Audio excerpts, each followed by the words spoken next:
Art की field बहुत बड़ी फील्ड है, बहुत संघर्ष बड़ी है, बहुत स्ट्रगल मांगता है ये। इस क्षेत्रों में कोई शॉर्टकट नहीं होता है। इंटरनेशनल ऑनलाइन शो भी हमने किया, बहुत सारे शो किए जो कि रिज्यूम में है। मैं ऐसे गिनाने में तो थोड़ा सा मुझे कन्फ्यूजन हो जाता है। लोगों की प्रतिक्रिया बहुत ही अच्छी थी कि लोग ये कहते थे कि देखिए उत्तर प्रदेश से चल कर के कलाकार हैं, अभी हमारे हिंदुस्तान के लोग इन कृतियों की वैल्यू को समझ पाएँ और ये देश और समाज राष्ट्र को क्या बताना चाहती हैं, क्या कहना चाहती हैं, ये हमारे देश के लोग वो समझ पाएँ। आज के दौर में अगर किसी की भी हेल्प करने जाइए और उसकी आवश्यकता नहीं तो आपके हेल्प की कोई वैल्यू नहीं है या आपकी अंतरात्मा भी खुश नहीं होगी।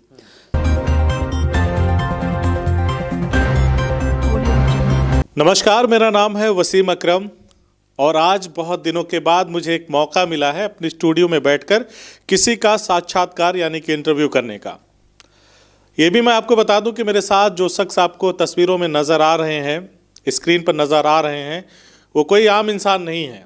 एक विजुअल आर्टिस्ट हैं, हिंदुस्तान के जाने माने विजुअल आर्टिस्ट हैं और साथ ही साथ आप परिषदीय विद्यालय में अध्यापक हैं। आप समाज सेवा के बड़े बड़े काम करते हैं। जहां भी आपको प्रतिभा दिखती है आप उनका हर तरीके से, चाहे वो आर्थिक तौर पे हो या जो भी उसको मदद की आवश्यकता होती है, आप समय समय पे करते रहते हैं। यानी कि आप प्रतिभाओं को निखारने का भी काम अनवरत करते रहते हैं। और हमारे लिए सौभाग्य की बात है कि सर से मेरा बातचीत हुआ और इन्होंने मुझे सुल्तानपुर से यहाँ हमारी आजमगढ़ की धरती पर आ करके एक मौका दिया, एक सुनहरा मौका दिया कि मैं इनसे बातचीत कर सकूं। तो देर ना करते हुए आइए इस अजीम शख्सियत से हम लोग बातचीत करते हैं और जानने की कोशिश करते हैं कि किस तरह से उनका जीवन है, किस तरह से उन्होंने अपनी शुरुआत करी, किस तरह से वो लोगों की मदद करते हैं और ढेर सारी हम बातें करेंगे कला वगैरह के क्षेत्र की जो आपसे ही जुड़ी हुई हैं। तो सबसे पहले सर स्वागत है आपका। जी नमस्कार। सर, आप सुल्तानपुर की सरजमी से ताल्लुक़ रखते हैं, वहाँ से संबंधित हैं और मैंने जैसे आपका परिचय कराया कि आप एक विजुअल आर्टिस्ट हैं और पूरे देश में मशहूर हैं, इवन विदेशों में भी लोग आपको जानते हैं। आपकी कलाकृतियाँ ऐसी हैं कि आपने बहुत सारे एग्जीबिशन भी किए, लोग देखते हैं, सराहते हैं। तो सबसे पहला मेरा सवाल यही है कि कुछ हमारे दर्शकों को अपने बारे में बताएं ताकि वो जान पाएँ कि किस तरह से आपने शुरुआत करी, किस तरह से आपने अपने मुकाम को हासिल किया और ऊंचा मुकाम हासिल करने का वो सिलसिला आज भी बदस्तूर जारी है। जी बहुत ही अच्छा आपका सवाल है। देखिए होता क्या है कि किसी भी क्षेत्र में जाने के लिए सबसे पहले मार्गदर्शक की आवश्यकता होती है। यदि गाइडेंस देने वाला कोई अच्छा हो, मार्गदर्शन करने वाला कोई अच्छा हो, तो प्रतिभा गांव स्तर से हो वो निकल करके पूरे विश्व स्तर तक जा सकती है। ये मार्गदर्शक के ऊपर डिपेंड करता है। यदि हमारे पास बहुत ही अच्छी प्रतिभा है, अगर मार्गदर्शन सही दिशाओं में नहीं है तो वो प्रतिभा गांव स्तर में ही सिमट कर रह जाती है। इसलिए मार्गदर्शन बहुत महत्वपूर्ण है और हमें धीरे धीरे मार्गदर्शन मिलता गया, क्षेत्रीय लोगों का भी और कुछ शिक्षकों का भी, और अन्य कार्यक्रमों में जाकर हमने देखा भी, वहाँ से लोगों से वार्ता कर के कुछ गाइडेंस मिलता गया। इसी तरह से कार्य करते गए और रास्ते खुलते गए, दिखाई देते गए और हम आगे बढ़ते गए और ये परिणतियाँ अभी भी जारी हैं। मुझे लगता है कि ये परिणतियाँ अब चलेंगी जीवन पर्यंत, क्योंकि ये रास्ते सीखने सिखाने की, हाँ, क्योंकि ये रास्ते ऐसे होते हैं जो कभी ख़त्म नहीं होते। इन रास्तों पर जितना आप आगे बढ़िए उतने ही दूर तक ये रास्ते भी दिखाई देते हैं और प्रगति करते हुए आगे बढ़ते जाइए तो मुकाम भी मिलता जाता है और आपके लक्ष्य भी पूरे होते जाते हैं। तो जब आपने जैसे पढ़ाई लिखाई आपके सुल्तानपुर ज़िले से ही हुई या कहीं बाहर से? नहीं, देखिए मैं सबसे पहले तो आजमगढ़ का पढ़ा हुआ हूँ। एक बिंदेश्वरी इंटर कॉलेज है, आजमगढ़ से? आजमगढ़ बिंदेश्वरी इंटर कॉलेज है, वहाँ से मैं पढ़ा हुआ हूँ इंटरमीडिएट। वहाँ से पढ़ने के बाद मैं साकेत पीजी कॉलेज अयोध्या में है, जो अवध यूनिवर्सिटी का एक बड़ा, जिसे पूर्वांचल का सबसे बड़ा विद्यालय मानते हैं, वहाँ से हमने जो है विजुअल आर्ट्स में अपना एमए पूरा किया।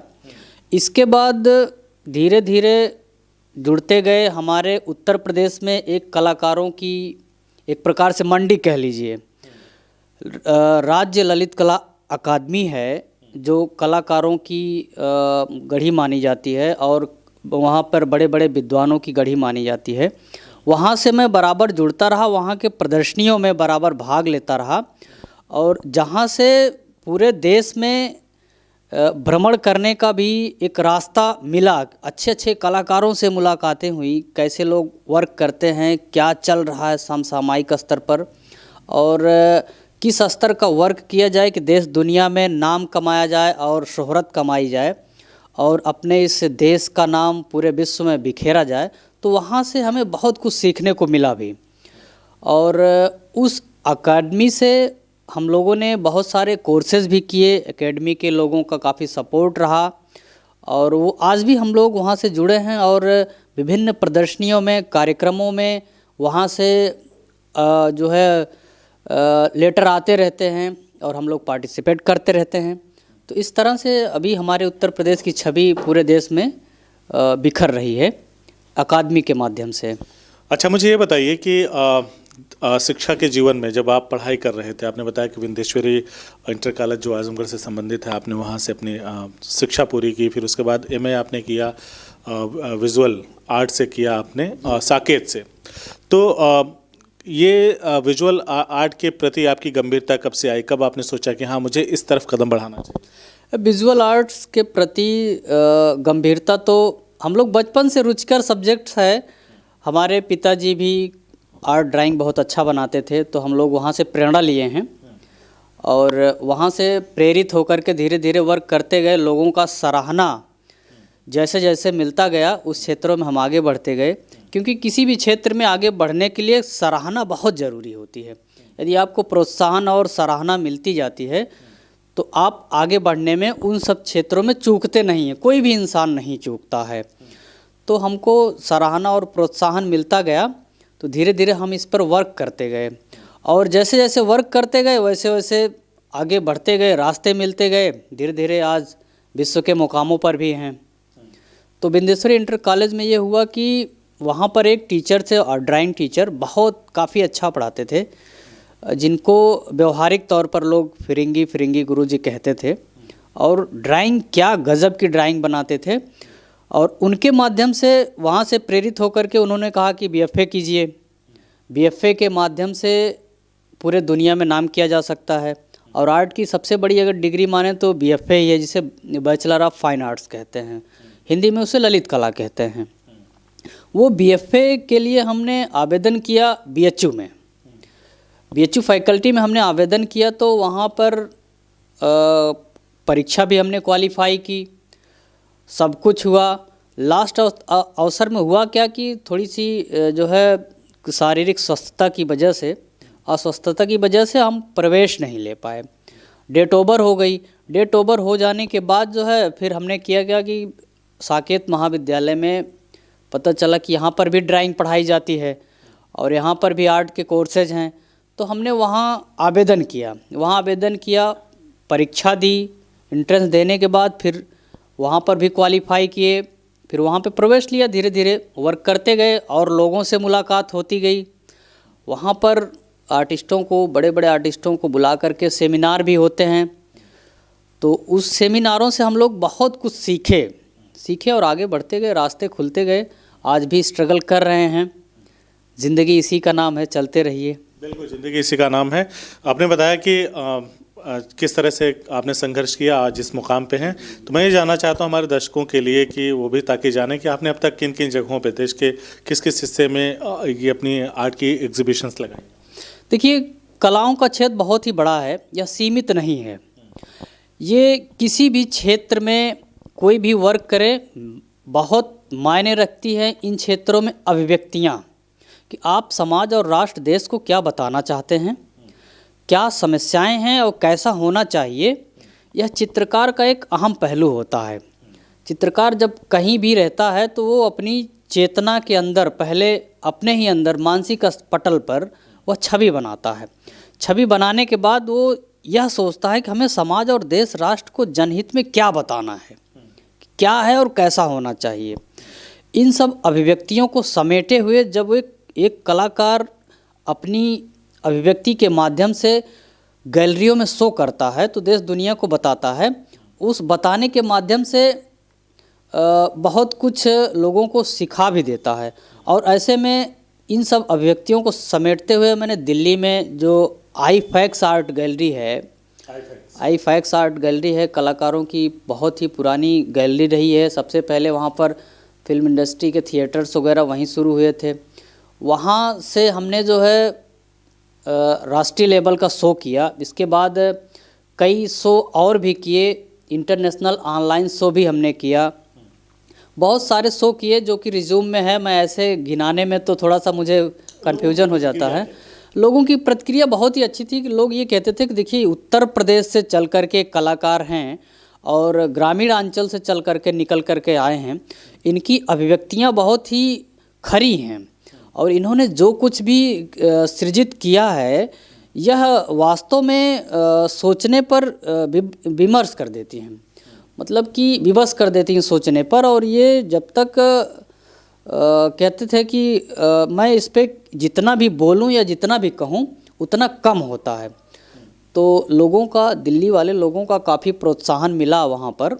और दिल्ली के लोगों ने ये यहाँ तक भी कहा कि जो है भाई ये चित्रकार साहब जो हैं इनको तो पूरे विश्व पटल पे होना चाहिए, और आज ये अभी तो सिर्फ दिल्ली में ही शो कर रहे हैं, इनकी कृतियाँ तो कई विश्व स्तर पे, हाँ विश्व स्तर पे, हाँ।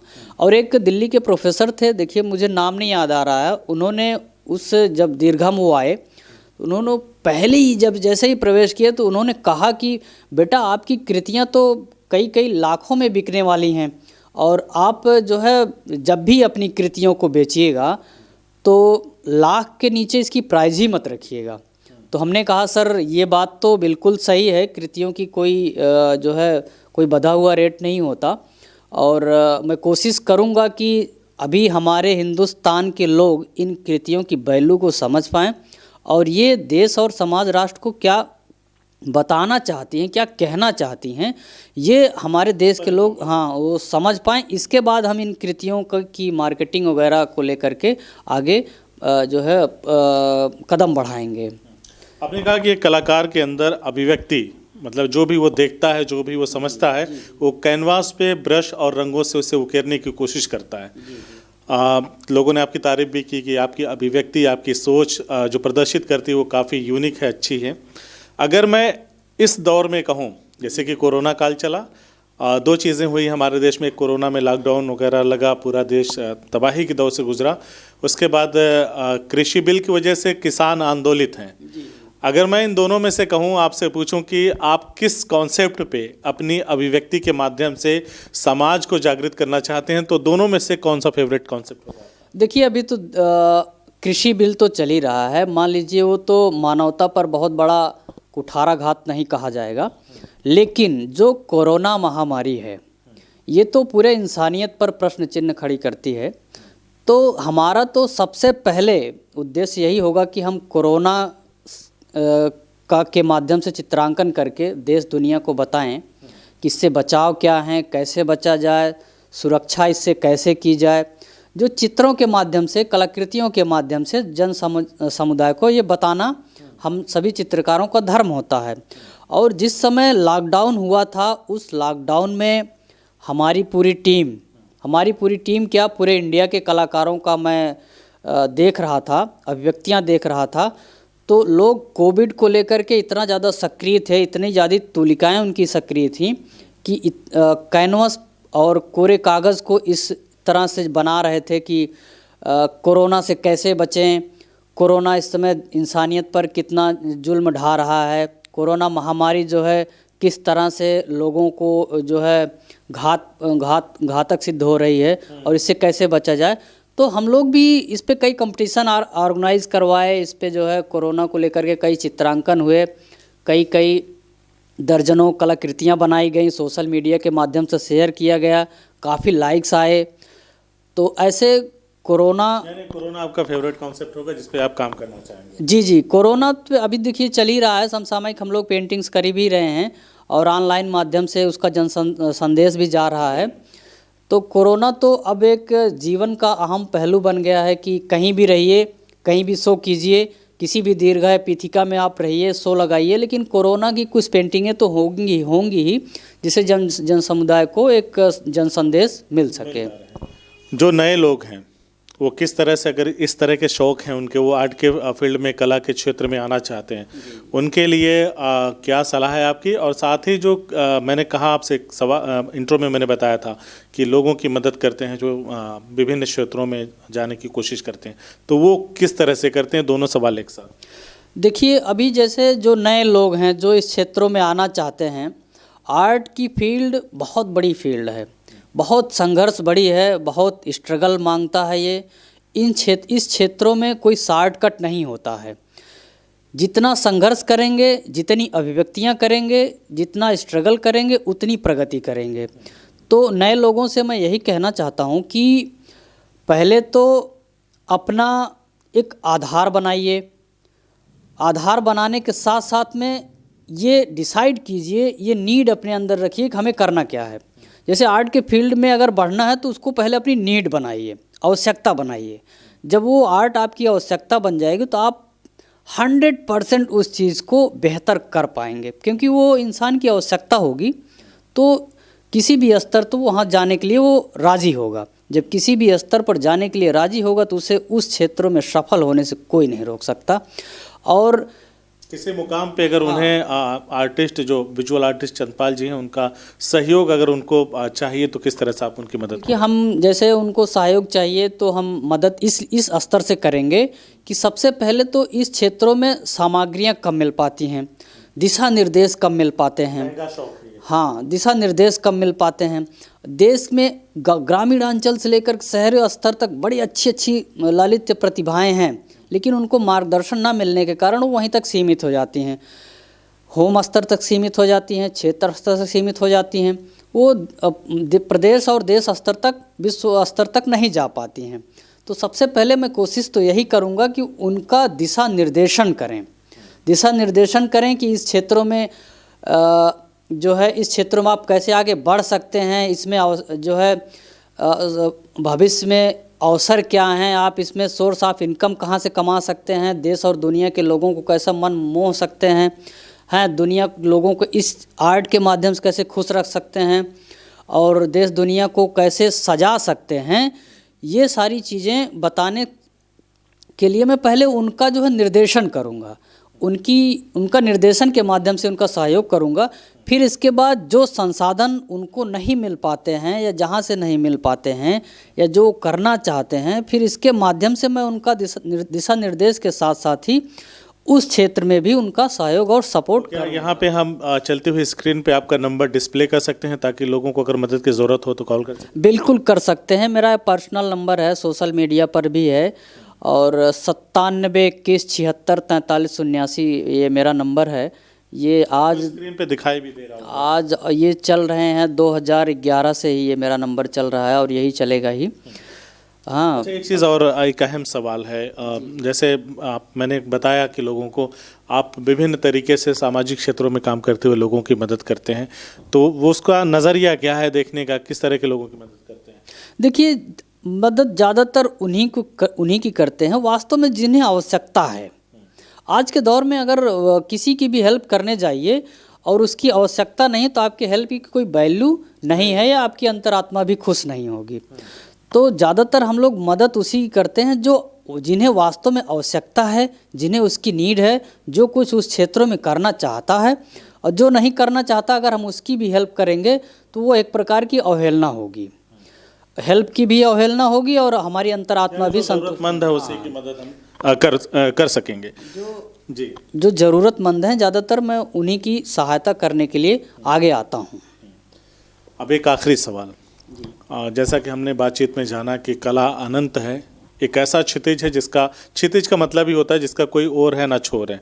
कला भी अनंत है, इसका अनंत आकाश है। अब विजुअल आर्टिस्ट चंद्रपाल राजभर क्या सोचते हैं भविष्य की योजनाओं को लेकर के, किस तरह के कोरोना के बाद किस तरह के और शोज करेंगे, देश में करेंगे, विदेश में करेंगे, इन सब को लेके क्या रणनीति? भविष्य में देखिए, कोरोना ने तो सारे सिस्टम को फेल कर दिया है। अब जैसे जैसे कोरोना का वहम या कोरोना जैसे जैसे धीरे धीरे ढलेगा, इसके बाद हमारा प्रोसेस यही रहेगा कि हम अभी इटली लंदन के लिए तैयार हो रहे थे। वहाँ की कलाकृतियाँ जो है हम शो करना चाह रहे थे। लंदन में जा कर के हमारी अभी शो होगा। फिलहाल उस तरह से तो नहीं हो पाया जा कर के। तैयारी है, कलाकृतियाँ भी तैयार हैं, सब कुछ तैयार है।